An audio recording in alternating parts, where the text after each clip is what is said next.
Namaste, everybody, and welcome to the Astrological Weather Report for the full moon on October the 2nd at 7:05 a.m. in Australia and the Southern Hemisphere, and for the other side of the world, it is October the 1st.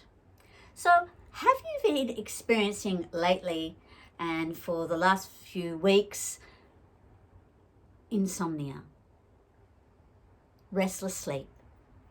One night you'll sleep really well, one night you won't. Body aches, body aching so much that you think, oh my God, am I sick? The other thing you may be experiencing is gut pain. Gut may be feeling like concrete or the opposite. Also, you'll be sensitive emotionally and or mentally, your mind's spinning out. You'll be feeling like a headache. All these things are natural in this upgrade of the planet that is happening right now and through this year. And especially in lockdown, these things are more intensified because our awareness is focused internally. And some of us are not used to that, not even used to being on our own. So be kind to yourself, be kind to your suffering at the moment, and just look after yourself. So according to the astrological alignment of the planets, it is going to be a very fast, heated, lumpy, and noisy world over the next 12 weeks. With planets stationary, retrograde, squared, and more, we are at a time where we are entering the narrowest part of the birth canal. We are at the fork in the road. We are standing right at the fork in the road. October and November is the most intense purging time of 2020. Therefore, any toxicity that no longer serves our evolution is going to be released, and it will not be comfortable in the 3D level, in our 3D reality. We will feel like we are running into a wall of rules, regulations, government, and on the full moon, when feelings and emotions come to a head, people will feel angry and more assertive, especially with the Aries influence of the full moon.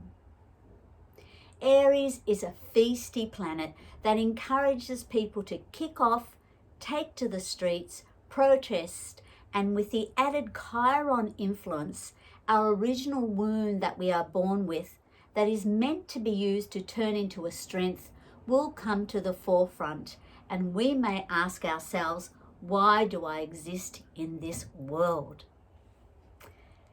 Full moons illuminate things. With Mars in retrograde and Mars being a hot planet and very close to the Earth at this time, I think it's around about the 6th of October that becomes very close to the Earth, the closest time. We may see intense heat waves not only in the world but energizing our behavior also. However, behind these are planets that are wanting us to achieve a better state for ourselves and for our society.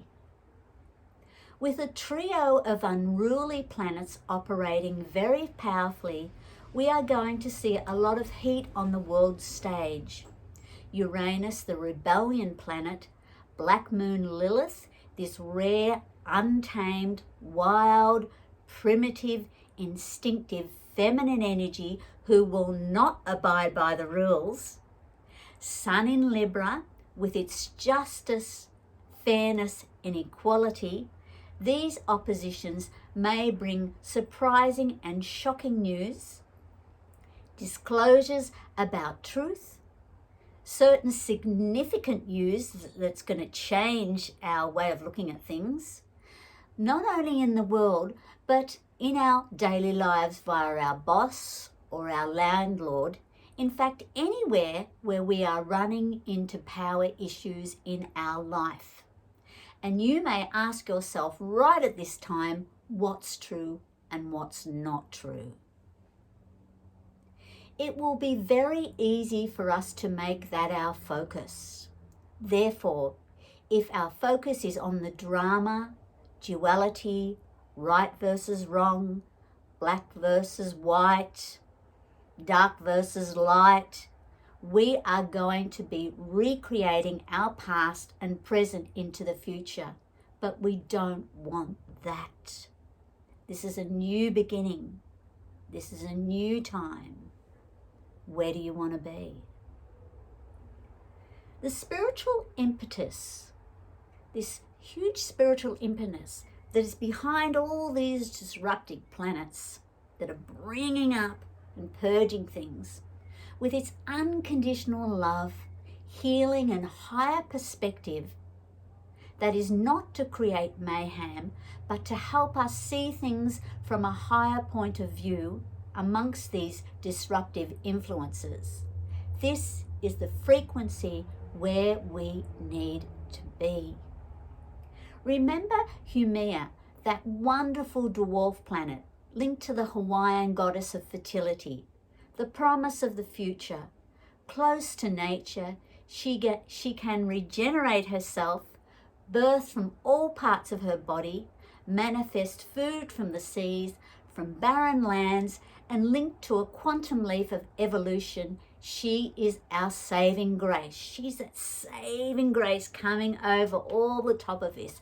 Powerful she is. She's the promise of the future. So in meditation and in your daily thoughts, trust in the invisible. Choose light over darkness. Jump on the higher stream of consciousness, as there are infinite possibilities. In every moment we have choice. That is a powerful thing, choice. Live from your heart rather than your head. Step away from the pain, our shadow self. For in December, when we shift into Aquarius, there will be a concentrated energy that will make a huge difference in our lives and our perspective. These next 12 weeks, this short span of time, with its very fast and exciting times, remember this is a short span time, only 12 weeks. We've got to just hang in there for that 12 weeks. This is the fork in the road. It is an upgrade for humanity, for Gaia, and for the galaxy, where we can create a different tomorrow. Remember, we have the light coming to us powerfully from that photon belt or the photon belt. It's just pouring light into our earth, into the whole galaxy. And this is the upgrade, this is the promise, this is the spirituality coming through. Remember, our frequency of today is our reality tomorrow. So where do you want to put your energy? And where do you want to be? I'm Leonard, bringing you the astrological weather report for the full moon in October. I look forward to seeing you again for the new moon in mid-October. Have a wonderful time. Look after yourself and be kind to yourself, be kind to suffering, and be kind to others. Namaste.